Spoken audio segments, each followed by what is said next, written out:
But it's like it's balanced. There are some who appreciate it, who welcome it, and there are others who don't really welcome it. But for me as a journalist, my tool is information.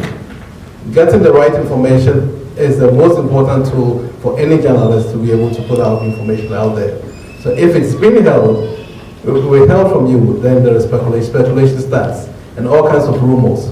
And for Africa, that we're trying to bridge the gap between the rich and the poor, we're trying to get stuff from the Western world.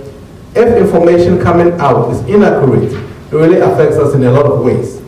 So coming up to this point, the most recent information we got from the government was the president speaking at the independence anniversary, and he spoke about the need for this bill, that we are on the path of fighting corruption.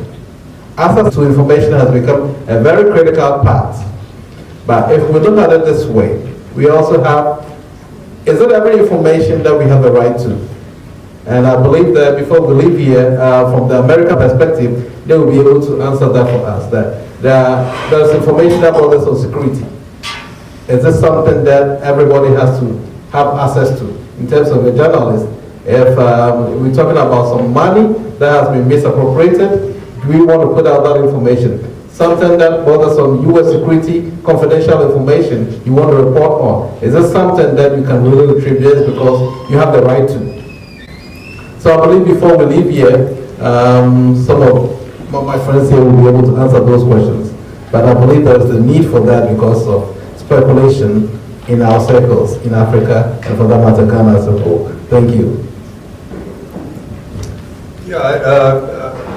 Yeah, I agree with you, and I was informed by what Tom had to say.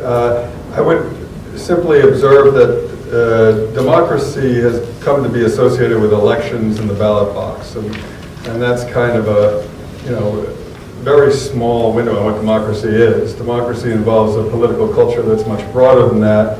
It involves people's involvement, it involves the free press, it involves being able to hold members of your government accountable, a sense among the people that they are participating in that government, not just by putting a vote in a ballot box, but that they are holding that government accountable.